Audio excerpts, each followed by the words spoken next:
Selamat pagi, Assalamualaikum warahmatullahi wabarakatuh. Nama saya Taufik Latuwo. Saya bekerja di PT ANA, Kecamatan Petasia Timur, Kabupaten Morowali Utara, Provinsi Sulawesi Tengah, sebagai operator proses di pabrik kelapa sawit yang ada di PT ANA itu sendiri.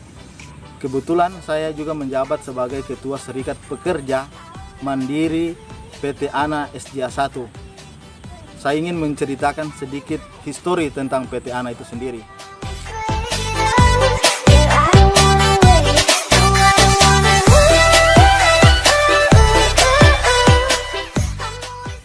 Baik, saya ingin menceritakan histori PT Agronusa Abadi dari tahun 2007 sampai 2008, dimulai pembukaan lahan.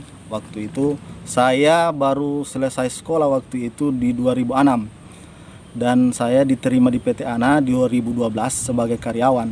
Tapi perkembangan PT ANA itu sendiri ketika masuk di kabupaten kami, Morowali Utara, sebelum mekar sebagai kabupaten baru, banyak membawa dampak positif buat masyarakat sekitar, bahkan yang ada di luar daerah.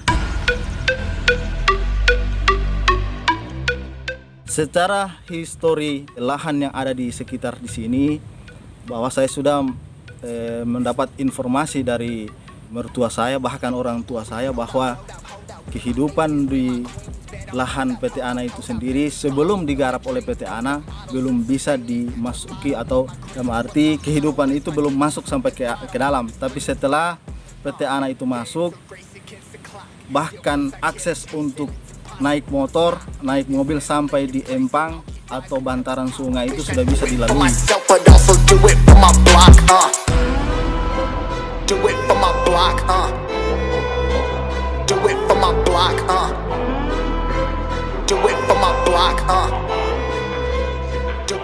Kami tidak pernah bermimpi sampai sekarang bahwa kehidupan akan ada di lahan itu, dan sangat membantu buat kami. Kehadiran PT ANA sangat membantu buat kami, masyarakat lokal di sini. Karena selain memberikan lapangan kerja, kami juga dikasih fasilitas yang sangat memadai dari PT ANA sendiri. Saya selaku karyawan sangat bersyukur bahwa saya bekerja di sini sebelum ada perusahaan-perusahaan lain. Bahkan setelah ada, saya masih memilih untuk bekerja di PT ANA itu sendiri karena membawa dampak positif buat saya pribadi dan keluarga saya. Kemudian terkait isu yang di luar tentang PT ANA itu sendiri, bahwa banyak tidak memberikan dampak positif, saya bantah keras, karena mungkin bisa ditanya nanti ke teman-teman saya yang lain. Mereka lebih memilih untuk bekerja di sini karena pertama, dari segi ibadah kita tidak dibatasi dengan itu.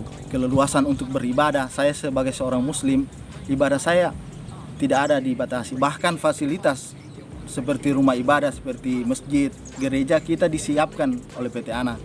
Makanya kalau dibilang PT ANA itu tidak mendukung kemajuan Morowali Utara, saya rasa sangat keliru ketika menyebutkan seperti itu. Mungkin isu yang di luar ini, ketika memang sekarang ini banyak persaingan perusahaan yang masuk, bahkan perusahaan tambang yang masuk, mungkin itulah yang membuat image PT ANA bahwa sangat merugikan. Mungkin itu sedikit gambaran histori masuknya PT ANA di Morowali Utara. Berbicara tentang PT ANA, dampak positifnya dulu, bahwa ada 800 karyawan yang menggantungkan hidupnya, ditambah istrinya, ditambah anaknya, rata-rata satu orang saja boleh dikata 24.000 manusia atau nyawa yang menggantungkan diri di PT ANA. Jadi akan terasa riskan ketika ada beberapa oknum-oknum yang menyatakan bahwa PT ANA itu ilegal. Saya sebagai masyarakat asli, saya adalah anak daerah asli, mengatakan bahwa ketika dikatakan PT ANA itu ilegal, apa dasarnya? Apa dasarnya? Karena saya melalui sungai, saya lalu lalang di sini di bantaran sungai, saya melihat bahwa lahan PT ANA yang digarap PT ANA sekarang ini adalah lahan, boleh dikata adalah lahan tidur pada waktu itu. Dan tidak ada satupun masyarakat yang di area sini yang mengelola lahan tersebut. Jadi kalau mau dibilang ada tanahnya si A, si B, saya bantah keras dengan itu. Oke lah kalau umpamanya yang 100 meter dari pinggir jalan atau 100 meter dari pinggir sungai, saya sepakat. Saya sepakat bahwa itu dikelola oleh masyarakat. Tapi kalau di daerah pedalamannya, saya sudah menanyakan, bapak saya umurnya 80 tahun dan memang boleh dikata lahir di sini, besar di daerah di sini, menyatakan bahwa lahan di sini ketika belum ada PT ANA tidak ada kehidupan di dalamnya. Jadi itu bantahan dari saya bahwa dikatakan ilegal. Kalau dikatakan ilegal itu kan dasarnya seperti ini. Saya mau tanya, berpendapat bahwa kenapa PT ANA itu bisa menanam sawit? Kenapa tidak ditahan sejak awal penanaman? Itu yang saya inginkan. Karena permintaan kami secara resmi terhadap ancaman di lapangan. Nah kemudian tadi ada permintaan bahwa legalitas yang harus kami perlihatkan. Sebenarnya Bu, legalitas kita ini izin usaha. Izin usaha perkebunan kita sudah begitu di online, kita boleh cek di sistem OSS punya pemerintah pusat, ini pemerintahan Republik Indonesia, clear. Dari sistem yang sistem yang bisa dicek secara online itu sebenarnya bisa, boleh di dinas perizinan satu itu. Kemudian ini kan izin semua AMDAL kita punya Pak, izin prinsip itu ada semua AMDAL, mulai izin lokasi, kemudian izin usaha perkebunan kita semua lengkap. Proses penyelesaian juga itu melibatkan pemerintah, lengkap katanya, sampai ada diskresi bupati, keputusan pemerintah yang akhirnya menjadi guide bagi kita untuk menyelesaikan sesuai dengan keputusan pemerintah.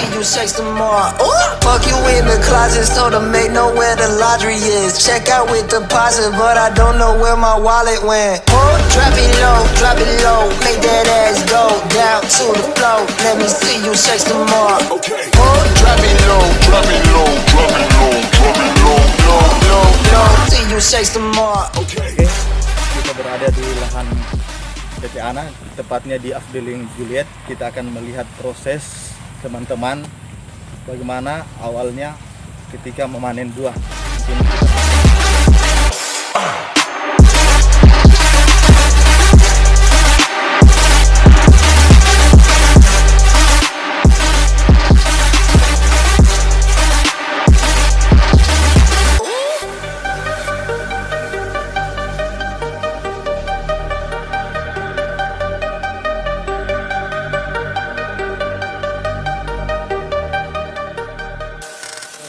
Sebagai apa Pak? Mandor PT ANA itu sendiri Pak ya?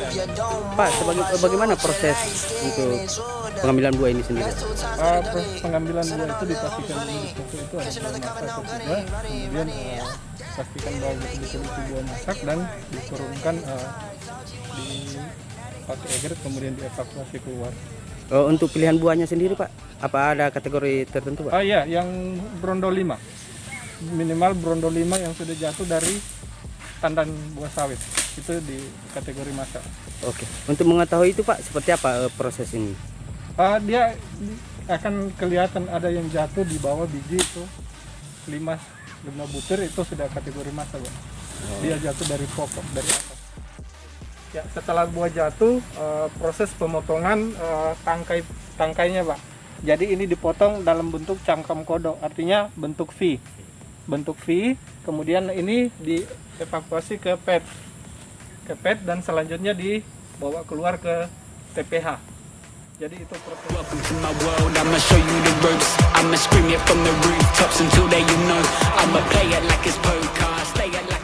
Dengan pengelolaan. Jadi kelapa sawit itu boleh dikata tidak ada yang merusak lingkungan. Jadi ketika dia bongkar hutan, dia tanam kembali, penghijauannya tetap ada. Kemudian pengelolaan kelapa sawit. Kelapa sawit boleh dikata dari prosesnya awal sampai akhir proses itu tidak ada limbah yang terbuang. Limbah padatnya digunakan sebagai bahan bakar boiler untuk membangkit listrik. Sedangkan limbah cairnya itu sebagai pupuk digunakan sebagai pupuk. Bahkan limbah padat dari tangkos digunakan juga sebagai pupuk kompos. Jadi kalau dikatakan kelapa sawit atau perkebunan kelapa sawit itu sangat merugikan, saya rasa tidak. Kemudian dari masuknya PT ANA dari 2008 itu, sebelumnya banjir itu, karena kampung saya itu lumayan jauh dari PT ANA. Dulu itu ketika banjir lumayan lama banjirnya Pak, karena air yang mengalir itu tidak ada tersebar. Tapi semenjak dikelola oleh PT ANA, mungkin parit-paritnya bisa menampung air yang kiriman dari atas. Jadi banjirnya itu tidak terlalu lama. Dulu mungkin bisa 1-2 bulan kita banjir, tapi kalau sekarang mungkin hitungan minggu saja sudah surut airnya. Jadi itu juga dampak positifnya yang masyarakat yang tinggal di hulu sungai yang ada di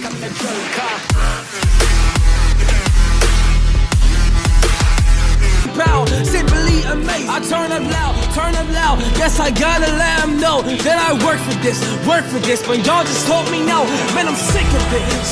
My feelings, let it go. Cause you gotta understand that I bring the final blow like